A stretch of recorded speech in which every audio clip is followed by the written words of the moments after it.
على محبة مولانا وسيدنا أبي عبد الله الحسين صلوات الله وسلامه عليه. طيبوا أفواهكم ومجلسكم وقلوبكم بذكر محمد وآل محمد.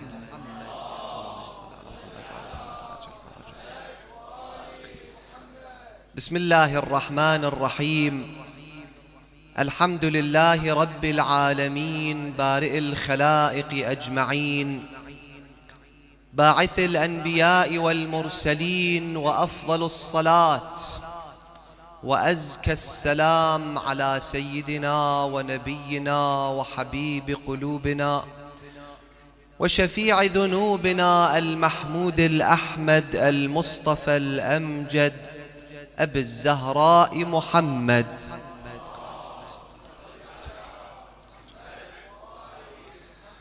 وعلى أهل بيته الطيبين الطاهرين المعصومين المكرمين، ولا سيما بقية الله في الأراضين وحجته على الخلائق أجمعين، إمام زماننا وولي نعمتنا الحجة ابن الحسن فداه أرواح العالمين.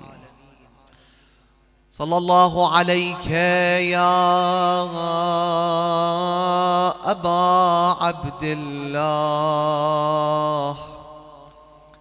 صلى الله عليك وعلى أهل بيتك المظلومين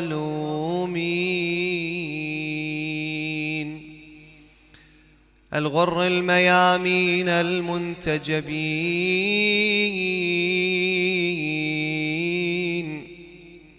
يا ليتنا كنا معكم سادتي فنفوز فوزا عظيما. الذين يذكرون الله قياما وقعودا وعلى جنوبهم ويتفكرون في خلق السماوات والأرض ربنا ما خلقت هذا باطلا سبحانك فقنا عذاب النار. For the hastening of the reappearance of the 12th Imam, please recite aloud Salawat ala Muhammad wa Ali Muhammad. Allahumma salli ala Muhammad. Do we really need prophets and messengers and divine guides? Especially in this era. I mean, let's face it, it's the 21st century. We have dissected the atom. We have put our steps on the moon. We have reached out to Mars. We have gone deep down to the very bottom of the ocean. Do we still need prophets? Look at the advancements. Look at where we have reached. Well, this question has a lot of answers, but they all revolve around one reality, and that is, yes, indeed, we need prophets. See, brothers and sisters, we are facing these erroneous fallacies and misconceptions by the so-called new atheism. We need prophets to tell us not only who we are, not what we are, but who we are. And not only we need them to tell us and inform us what is our role and duty and responsibility in this world is, but also to inform us that we have a Creator, that we need to abide and to obey His commandments, and we need to know what His orders and commandments are. That's one of the answers. Imam Ali alayhi salam, in a sublime and an eloquent sermon mentioned at the very beginning of Nahj al-Balagha, the very first sermon by Imam Ali alayhi salam, the Imam talks about prophethood and the prophets and whatnot, then he says this. He says, فَبَعَثَ إِلَيْهِمْ أَنْبِيَاءَهُ. Allah sent to humanity messengers. وَوَاتَرَ إِلَيْهِمْ رُسُلَهُ. And he frequently did that. Every now and then he sends a prophet and a messenger. Why? The Imam mentions 3 points. He says, لِيَسْتَأْدُوهُمْ مِيثَاقَ فِطْرَتِهِ. So that people fulfill their covenant with Allah subhanahu wa ta'ala. That's 1. 2, وَيُذَكِّرُوهُمْ مَنْسِيَّ نِعْمَتِهِ. So that they remind humans of the forgotten blessing. That's 2. And 3, which I would like to address tonight and perhaps delve into a little bit more. وَيُثِيرُ لَهُمْ دَفَائِنَ الْعُقُولِ. So that prophets uncover the hidden intellects within human beings. Brothers and sisters, the word intellect or ration or the mind, aql, whatever, this aql is perhaps the most abused term in the English language and also in other languages. I mean, look at atheism now. They consider what they say as aql, and what the opposing party says is merely aql, whatever you want to call it. And hence they say, I think, and therefore I'm an atheist. And so we need to address this topic. Thinking, contemplating, cogitating, ruminating. What is this? To begin, I would like to just make a short remark that there is absolutely no school of thought or faith or religion that has put this great deal of emphasis and stressed on the importance of thinking like that of the religion of Islam, to the extent that traditions tell us لا عبادة مثل التفكر. There is absolutely no means and method of worshipping equivalent and equal to that of thinking. That's 1. Now we're going to talk about what fields are we supposed to think about. But now let's keep it with focusing on its significance and importance in the religion of Islam. 2,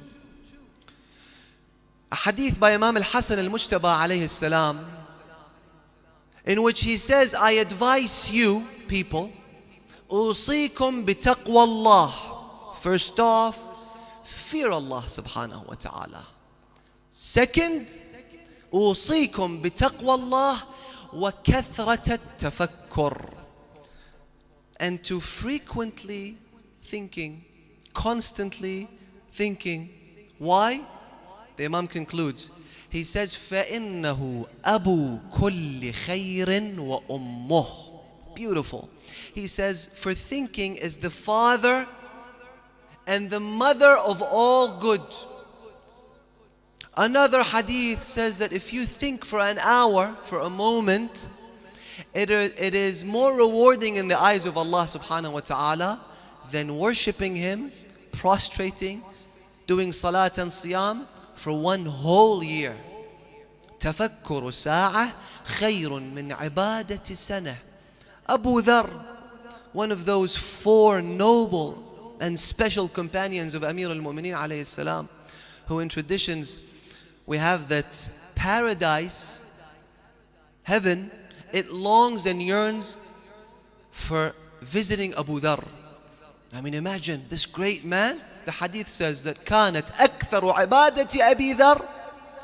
The most of his actions of worship was thinking.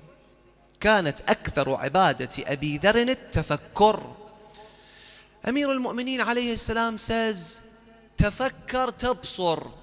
Think and you will be capable of seeing. You will gain insight. So this important element is something that we need to talk about. Brothers and sisters, Imam Hussain alayhi salam, in a visitation that you would do when you visit his sacred shrine, after that salutation and ziyarah, there is a dua that is recommended for us to recite. In that dua, which is taught by the Imam, perhaps by the 6th Imam, we say that the Imam gave his blood in his heart, muhjah, بذل مهجته فيك, for what? ليستنقذ عبادك من الجهالة, so that he would rescue your servants and slaves from ignorance, وحيرة الضلالة, and from being misguided. Despots throughout history, one of the things that they want to do, among other things, they want to turn off, switch off our uqul, our intellects. They'd say, you know what? We will think on your behalf. You know what is right and wrong? We will tell you what is right and wrong. So come and see us to find out what you need to do and what you shouldn't do. It is us who tell you what the aql suggests. So they literally turn off the intellects of the human beings. Allah subhanahu wa ta'ala mentions the story of Fir'aun, and he says in one of the verses, فَاسْتَخَفَّ قَوْمَهُ فَأَطَاعُوهُ. He belittled them and he considered them as sheeps, and so they obeyed him. He switched it off. Now he tells them and dictates what is right, what is wrong, what is falsehood, what is truth, haq, batil, what have you.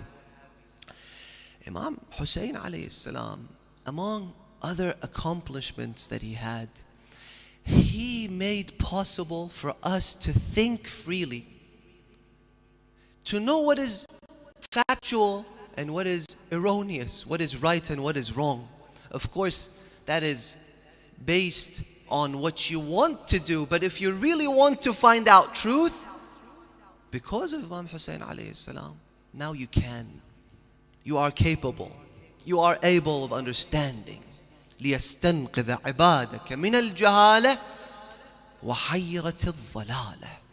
Of course, Imam Hussain, when we say Abu Abdullah, he is the completion of the message of the prophets. This is why, and perhaps I mentioned this in a previous lecture, you would stand before his mausoleum, you would say, Assalamu alayka ya waritha Adam, Safwatillah, ya waritha Nuh, Musa, Isa, the inheritor, the heir to these prophets. And so, thinking, لا عبادة مثل التفكر في خلق الله سبحانه وتعالى. But there is a catch, brothers and sisters. See, if it was all based on thinking, why do we have all these different opinions? We've seen the so-called philosophers. There is a denomination, there is a sect in this philosophical school of thought that they say that we need to concentrate on thinking and nothing else. They're called the Masha'in, right? They would walk and think. They'd say and suggest or assume that if you think, you will reach realities. You need no prophets, no successors to the prophets, no one to guide you, right? The problem with this is what we see. All these different nations and schools of thought and what have you. This is why we have been taught and told that the aql on its own is not enough. So what do we need that comes hand in hand with aql, that they work together? Something called knowledge. The hadith says, Al-ilmu imamul aql. Knowledge is the leader of the aql. Once you've got knowledge, you know how to think correctly. If you don't have knowledge, you can't think. You simply cannot think well. For example, you know for sure that you exist, right? That's a fact. Now someone starts doubting and questioning this fact. Do I really exist? Who says that I exist? Let's think. Let's contemplate. Let's try to come with factual premises in order to be able to come with the fact whether we do exist or it's a brain in a jar. It's artificial intelligence. We're living in a dream, perhaps. See, once they question this fact which is already established and known, and you would of course say that, how would I know that I know? When you know that you know. It's like you have a torch and you have a light. You can see. Yes, sometimes you don't have a light, you cannot see, you're assuming, you're in a dream. But when you do have that light, the light is self-evident. You don't need another light in order to establish this fact, because you could see, right? When you know, you already know. You don't need to re-establish this fact. And this is the problem with those philosophers who say that we need to start from the very early stages and question everything, and then we try to establish them. Anyway, you've got that knowledge, you walk behind it and then contemplate based on it. Al-ilmu imamul aql. Now that you get this, Quran is the word of God. Quran is knowledge. Ilm yu'allimuhum al-kitaba wal-hikmah. The teachings of the Ahlul Bayt is that knowledge. If we want to truly be able to take advantage of the aql, utilize the aql, be able of correctly understand how to use aql, we need to follow the footsteps of those knowledgeable, of godly taught, infallible servants of Allah subhanahu wa ta'ala. So in order to understand how to utilize aql, first of all we need to learn. Why? Al-ilmu imamul aql. Ilm, knowledge, is the leader of the aql. Wal-aqlu tabi'uhu. Aql comes behind and walks behind knowledge. And so therefore, those people who do have knowledge are the best people who can use their aql. This is why, if we want to take advantage and make the most of our intellects, we need, first and foremost, open the Holy Quran, heed, contemplate and ponder upon the word of Allah subhanahu wa ta'ala. See, we've got three methods if you like. There is the method of trying to making good use of the aql but without knowledge. Well, where will this end up? Atheism. They don't want to follow the footsteps of the prophets. Philosophers, they came to Pluto. This is mentioned in history. They came to him and they said that Musa has been sent from Allah subhanahu wa ta'ala. If you would like to go and learn from him, he said, no, I'm not in need of him. نحن قوم منزهون. We are perhaps relatively perfect. We don't need them. These prophets are for the ignorant ones. And this is what they would usually say till this very day. We don't need anyone teaching us what to do. But you don't know what to do. You don't know where you came from. You don't know what you need to do in this world. You don't know what's going to happen afterwards. So you need someone informing you, teaching you and guiding you. This is the role of the prophets. After you gain that knowledge, then you reflect upon it. So that's one, thinking without knowledge. Trying to utilize the aql without ilm, without enlightenment. It's like Amir al-Mu'mineen alayhi salam in a beautiful hadith. He says this in two lines of poetry. He says, if you have aql, you've got intellect, but you don't have knowledge, it's as if you've got feet, but you don't have a shoe. Or if you've got knowledge, you don't have aql, you've got shoes, but you don't have a feet. Or, another example, if you have an eye, but there is no light.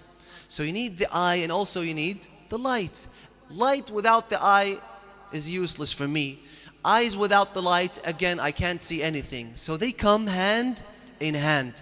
Ilm, aql, knowledge and the intellect. So that's one method, the method of the philosophers. You've got the second method, the method of the ISIS, the method of Al-Qaeda, the Wahhabis, the Salafis. They say the scriptures. They don't want to implement and use their aql. So for example, if there is a verse in the Holy Quran says that God comes, God goes, people see God, they take it in its literal sense. Even though the aql says that God cannot be bound in space and time, He cannot be physical, but they stop thinking about this fact. So they take this scriptures and that's it. That's ilm without aql. So that's on the opposite side of the spectrum. In the middle, you've got the aql and the ilm. This is the method of the prophets, and this is the teaching of the prophets. Allah subhanahu wa ta'ala in many verses, He says, أَفَلَا يَتَدَبَّرُونَ الْقُرْآنِ. Do they not heed? Do they not think over the Holy Quran, ponder upon this Holy Quran? أَمْ عَلَىٰ قُلُوبٍ أَقْفَالُهَا. I know this marja', a jurisprudent, a scholar, every day in the morning, he wakes up after praying the morning prayer, he takes the Holy Quran, opens it, a random page, recites a couple of verses, he closes it, and he starts thinking based on what he read every day for 2 hours. For 2 hours, he thinks, what is Allah saying? How is this relevant to me? The story of Musa, the story of Isa. When Allah talks about the hereafter, brothers and sisters, why do we commit sins? Because we are heedless. Because we don't tend to reflect over the lessons and the stories mentioned by Allah subhanahu wa ta'ala, by the Holy Prophet, by His successors. So that's one. We need to reflect over the words of Allah subhanahu wa ta'ala. It's mentioned in history, or rather there is a scholar by the name of Al-Naraqi, Sheikh Mullah Mahdi Al-Naraqi, has a book by the name of Mir'atul Kamal, if I'm not mistaken. He mentions this regarding a scholar. He said that there is a scholar who used to have a frequent recitation of the Holy Quran, but not one recitation, 3. So 3 different recitations throughout the day. One of those recitations, every 3 days, he finishes from cover to cover reciting the Quran. The second recitation, it takes him 1 whole year to finish. Why? Because he wants to ponder and wants to think and reflect.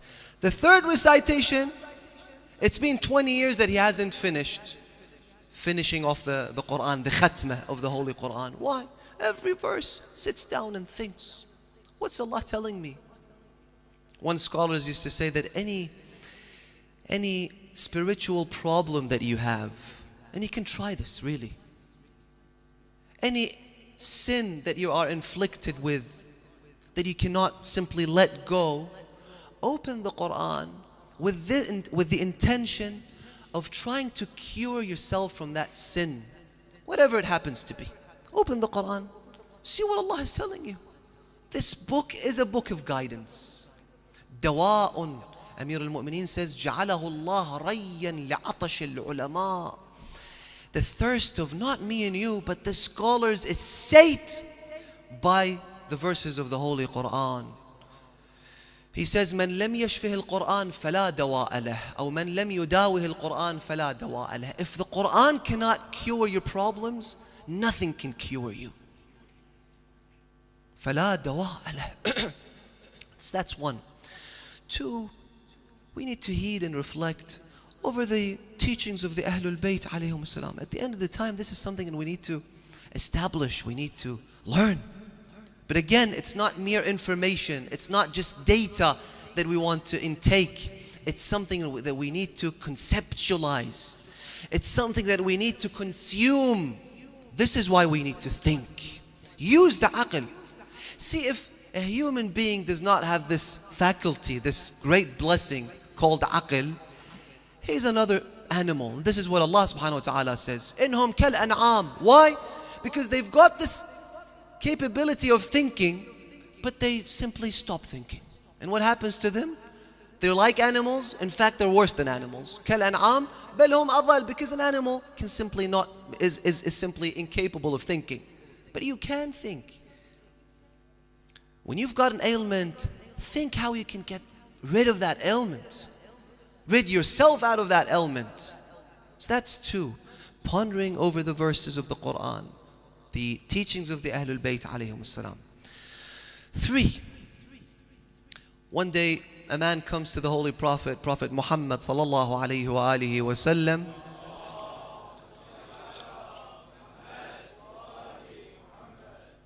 Ya Rasulullah, give me a word of advice.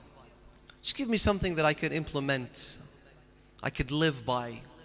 The Imam said, the Prophet said, will you heed? Will you act upon what I am about to tell you? So is it just information that you want to intake? Or do you want to reflect upon this? Do you want to act upon it? Do you want to act accordingly? He said, Ya Rasulullah, indeed I want to heed. The Prophet didn't leave it here. He said again, do you want to sincerely heed upon what I am about to tell you? He said, yes, Ya Rasulullah, indeed. The Prophet said for the third time, do you want to heed? أَفَأَنْتَ مُسْتَوْصٍ إِنْ أَوْصَيْتُكَ? Do you want to act upon what I will tell you? He said, yes, Ya Rasulullah. Then Rasulullah said, إِذَا هَمَمْتَ بِأَمْرٍ فَتَدَبَّرْ عَاقِبَتَهُ. Whatever you want to do, you want to go out, you want to take that smartphone and play something, you want to sit at home, any decision that you want to make, any intention that you want to make, before doing that decision, before acting upon it, the Prophet says, think of the consequences. What's going to happen next? What if people see you? What if you are caught? So what happens afterwards? So alhamdulillah, I found this love of my life. She is beautiful, but I don't know what she's going to be when it comes, or how she will act when she becomes a mother. How will she raise my children? You know, one of the rights that a son has upon his parents, or perhaps upon his father, the hadith says, حَقُّهُ عَلَى أَبِيهِ, is making the right decision when the father wants to get married to the mother. So usually you won't think about, what kind of a parent that she will become. The Prophet says that this is one of the rights that a son has upon his father. That did you think what kind of a mother she will be for me? She doesn't have emotions. She doesn't have akhlaq. God forbid. She doesn't pray. She doesn't teach me religion. She is careless towards what I do and what I don't do. You only thought about your temptations and your desires. And on the day of judgment, I can stand before my Father, now that I went astray because of the mother, and I say, it was your decision. You brought me to this position. You brought me to this inferno. That's something that we need to ponder upon. We need to think about the consequences of our deeds. So the Prophet ﷺ says, whatever you want to do, think about the consequences, about the outcome, about the repercussions, and then if it happens to be good, do it. If it's wrong, abstain, refrain, don't do it. إن كان خيرا فامضه وإن كان شرا فأحجم. Perhaps I'm paraphrasing the hadith of the Prophet ﷺ. تدبر عاقبته. And this is really something, brothers and sisters, we need to think about. If, God forbid, you've neglected praying, you don't want to pray. Are you out of your mind, really? Do you know what that means? Do you know what that means for a person doesn't pray in the day of judgment? The hadith says, and perhaps it was a hadith that was initiated by Fatima Zahra alayha salam. She asked her father, Rasulullah, about a person who doesn't pray and about a person who does pray. So the Prophet starts explaining and talking. If a person doesn't pray, he will die thirsty. This is what is going to happen in his life. This is what will happen once he's about to die. This is what happens when he is resurrected in the day of judgment. Have we ever thought what happens next? When I want to eat that forbidden food, no, it's a temptation. Let's just do it. We'll say astaghfirullah later on. Atubu ila Allah min sanataini, as Umar ibn Sa'd said. We need to think about these consequences, brothers and sisters. فَتَدَبَّرْ عَاقِبَتَهُ. So that's 3. 4, we need to think about the previous nations that came and went. The likes of the pharaohs, the likes of the Namruds, the likes of those caliphs, the so-called caliphs. Qarun was one wealthy human being. The verse tells us in the Holy Quran, إِنَّ مَفَاتِحَهُ لَتَنُوءُ بِالْعُصْبَةِ أُولِي الْقُوَّةِ. He was so wealthy that the safes that his money and his gold and silver used to be put in, it had those very big locks and very, very big keys that a number of strong people needed to open those doors so that he would be able to go inside and take whatever he wants. A multi-billionaire. What happened then? What happened afterwards?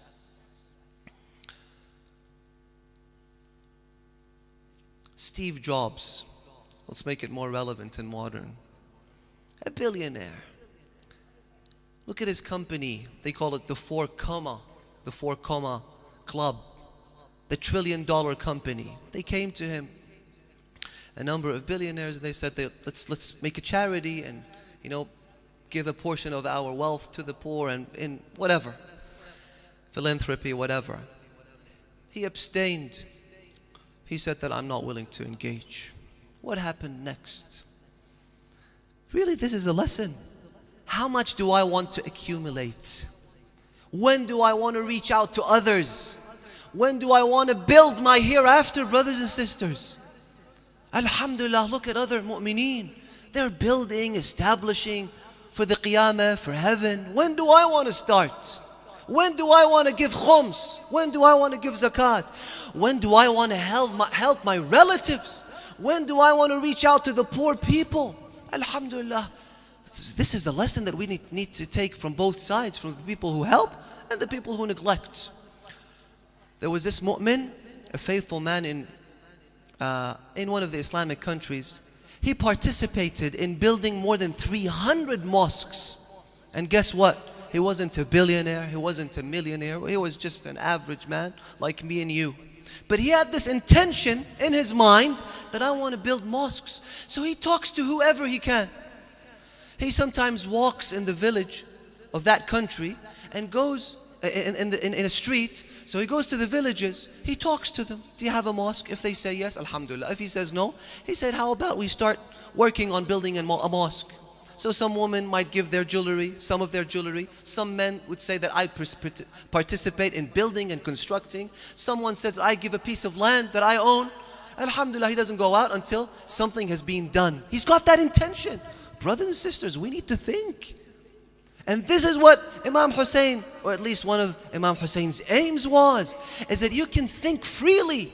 Think about what's going to happen tomorrow. About what's going to happen to me when I die.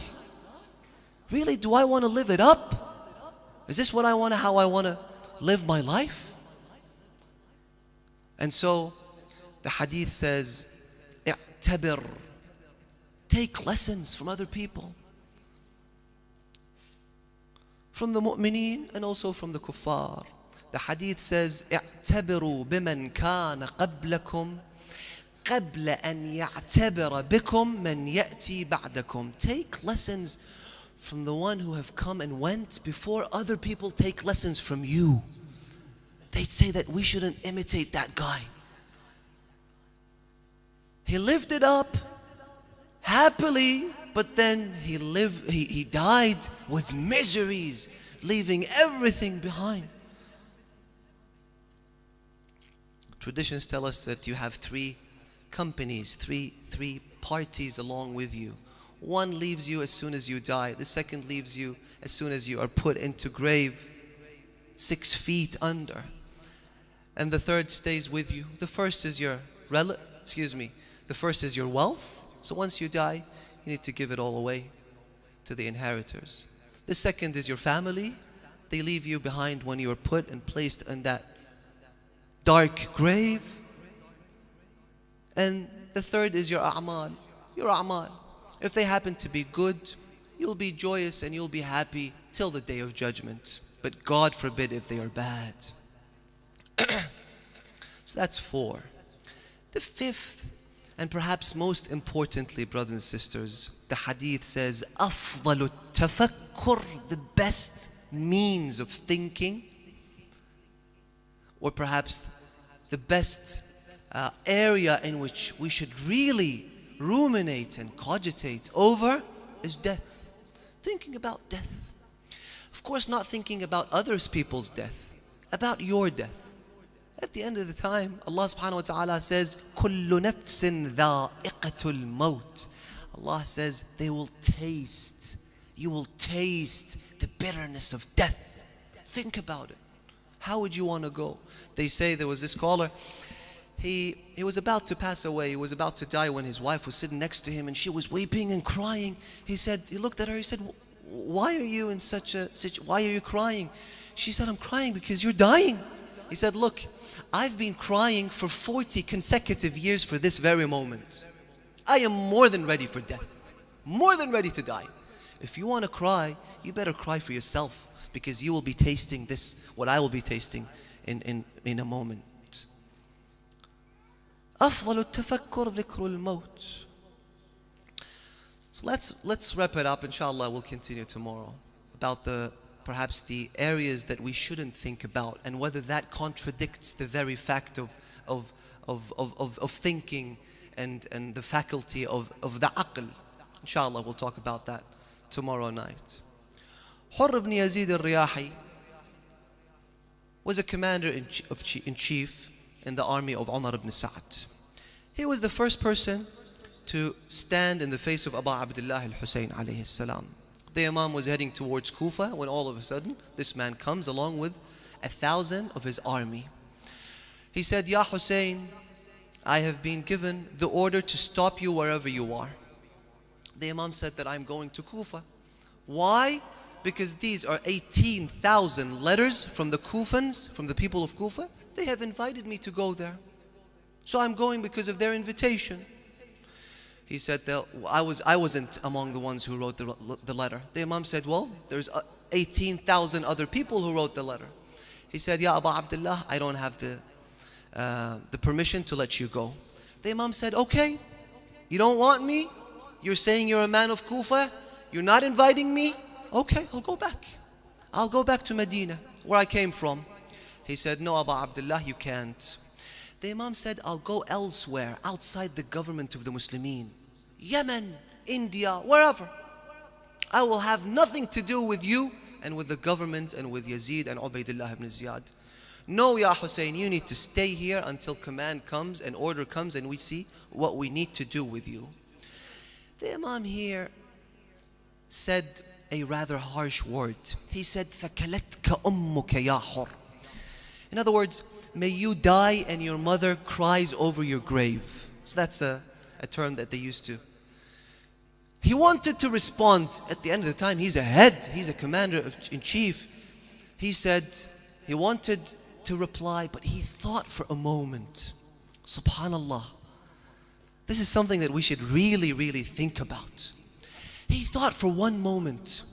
That one moment changed his life for eternity. One moment. I don't think it took him more than 5 seconds, really. But he thought.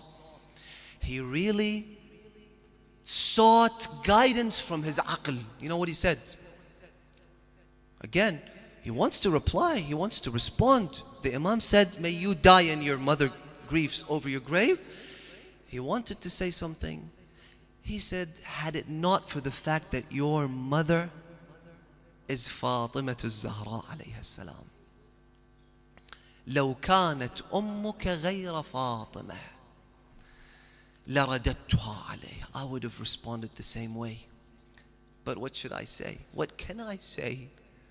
The mistress of the woman of the world, سيدة نساء العالمين.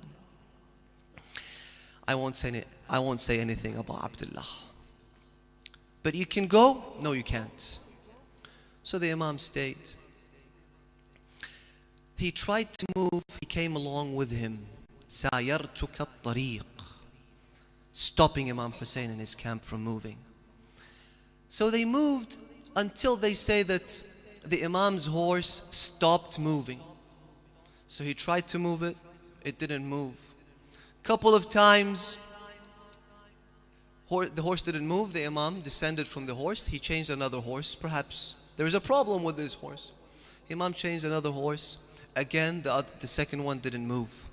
A third horse, fourth horse, 5 until 10 horses. The Imam said, does anyone know what land is this? Do you know the name of this desert? Is there anyone who knows? It's in the middle of the desert. So a man said, yes, Ya Aba Abdullah, هذه الأرض تسمى بنينوى. It's called Nainawa. The Imam said, do you know of other names to this land, to this desert? He said, yes, Ya Aba Abdullah, it's called Al-Ghadriyat.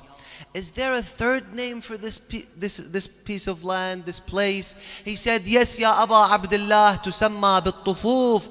He said, is there any other name for this place? He said, yes, Ya Aba Abdullah, tusamma Karbala. When the Imam heard the name of Karbala, he already knew, but I think he was, perhaps he wanted the rest of his companions and family members to come to the realization that where they have come. هذه الأرض تسمى كربلاء. The Imam took a deep breath and he said, اللهم إني أعوذ بك من كربها وبلائها. I seek refuge in you, O Allah subhanahu wa ta'ala, from tribulations and inflictions. And then the Imam called on to his brother Abbas, his son Ali Al-Akbar, his companions. He said, حطوا رحالكم فها هنا محط رحالنا. This is it. My children, my brothers, my sisters, my companions, we should place the tents in this area. ها هنا محط رحالنا. This is the place that we will inhabit. But that's not it. ها هنا تقتل رجالنا. This is where our men will be slaughtered. ها هنا تحرق خيامنا. And this is where our tents will be burnt. ها هنا تسبى نساؤنا. From this very place our women will be held as captives. And then he said a word, but I don't know whether Rabab was hearing Imam Hussain talking. He said, ها هنا تذبح صغارنا. Our infants, our small ones, here their heads will be also severed. ها هنا تذبح أطفالنا. So on the day of Ashura, when the rest of the army of Umar ibn Sa'd, they all joined, they surrounded Imam Hussain alayhi salam. Hurr ibn Yazid al-Riyahi was looking and he was perplexed. What do they want to do? Why all these swords unsheathed? Why all these spears and arrows? What do they want to do with Imam Hussain alayhi salam? So he came to Umar ibn Sa'd. He said, Umar ibn Sa'd, what do you want to do with Hussain? I thought that you want to prevent him from going to Kufa. What do you want to do? He said, Wallah, I want to kill him along with his companions, along with his family, everyone. نعم قتال أقله تسقط الأيدي والرؤوس والأرجل. When he heard this, he said, but why do you want to do this? He talked to him. Umar ibn Sa'd wasn't convinced. So he says, the historians say that Hur went back. He stood next to one of his friends. That friend saw Umar ibn Sa'd shaking. He was shivering. He said, excuse me, he saw Hurr ibn Yazid al-Riyahi. He saw him in a state of fear. He said, Hurr, what's wrong with you? What's happening to you? By God, if anyone asks me who is the bravest of all people of Kufa, I would say it's Hurr ibn Yazid al-Riyahi. And now you're afraid of war? You're afraid of engaging into this battle? He said that I want to go and drink water. Do you want to come? Come along. Otherwise, I'm going alone. He said that I thought maybe Hurr wants to be alone. I left him. Hurr ibn Yazid al-Riyahi comes, he turns his horse until he comes towards the camp of Imam Hussain alayhi salam. But look how he comes to Imam Hussain. in a very humble manner, humility. They say that he descended from his horse and he tied his shoes on his neck and throat, a sign of humility. He came lowering his gaze towards the earth, and he came to Abu Abdullah al-Hussain. He said, Sayyidi, ja'alani Allahu fidak. May God make me a sacrifice to you, Ya Aba Abdullah. Halli min tawbah. Do you think that if I repent right now, do you think that Allah will forgive me, Aba Abdullah? Will you forgive me, O Hussain? Halli min tawbah. The Imam said, Irfa' ra'sak, let me see your face. Who are you? Ghafarallahu lak. In tubta taba Allahu alayk. Brothers and sisters, let us repent tonight.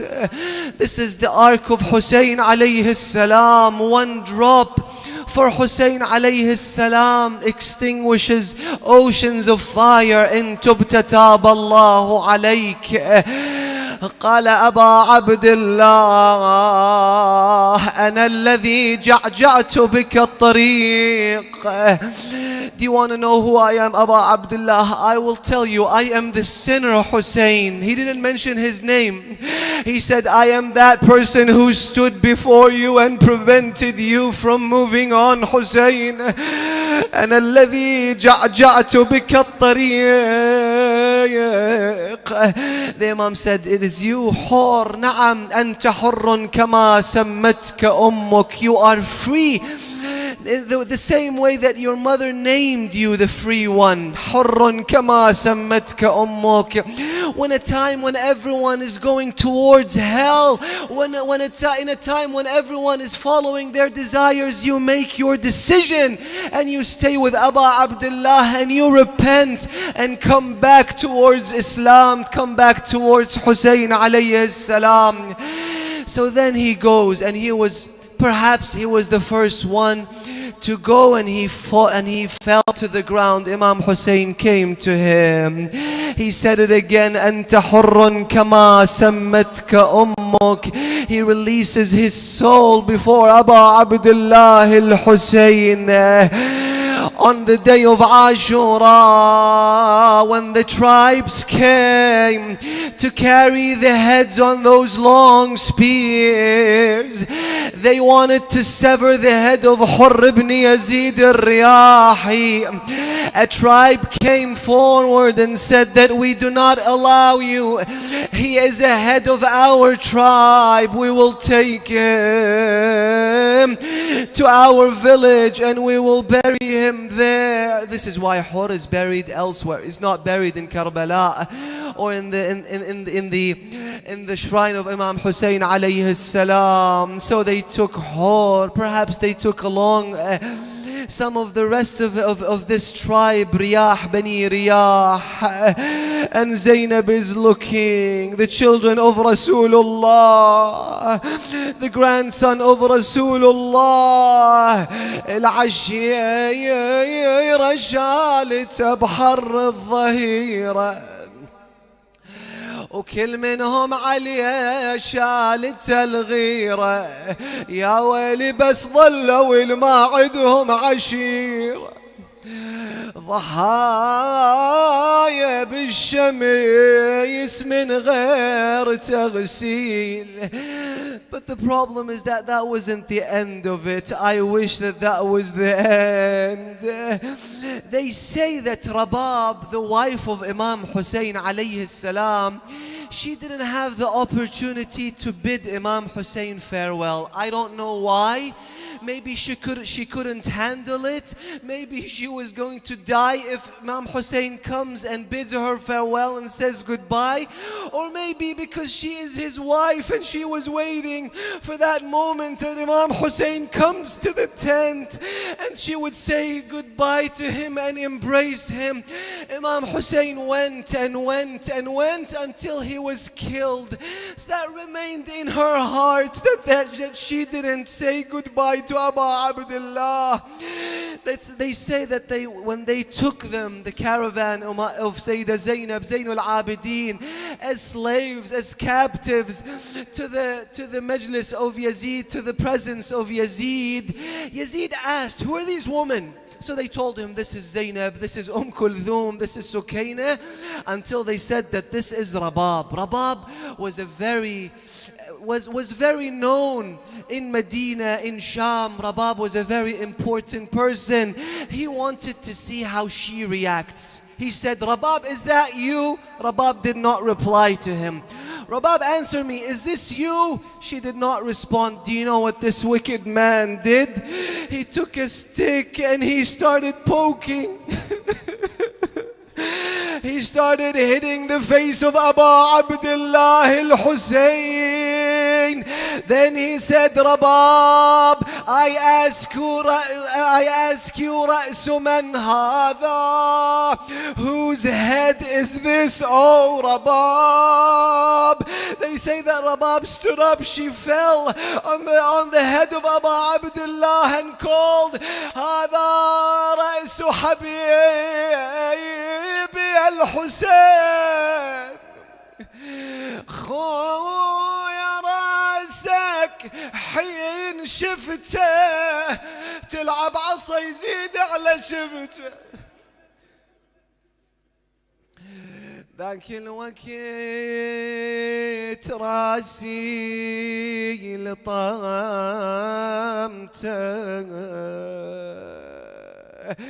ومن حين شافني الشمر، من حين شافني الطاغي عذلته، شتمني وتعدت لشتمته. خويا أنا ويني وين الدواوي؟ It's the third night of Muharram. أنا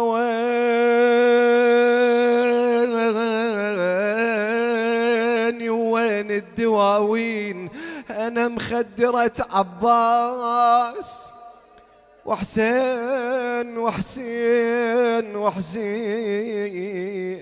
يقولون زينب طلعوها.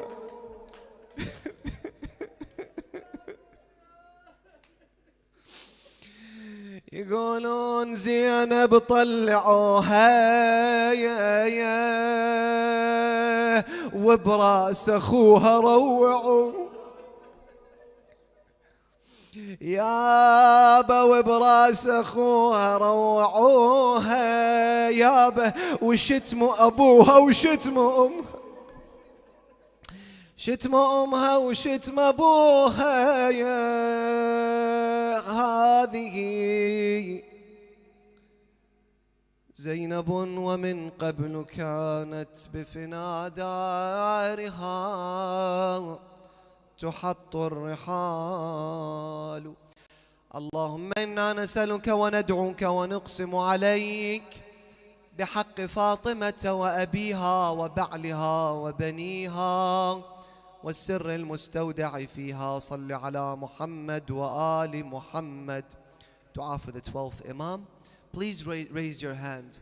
إلهنا عجل لوليك الفرج، إلهنا عجل لوليك الفرج، إلهنا عجل لوليك الفرج.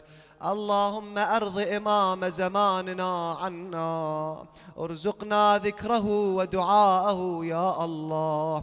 اللهم اشف كل مريض، فك كل أسير، أصلح كل فاسد من أمور المسلمين. أحينا حياة محمد وآل محمد، أمتنا ممات محمد وآل محمد. لا تفرق بيننا وبين أئمتنا طرفة عين أبدا.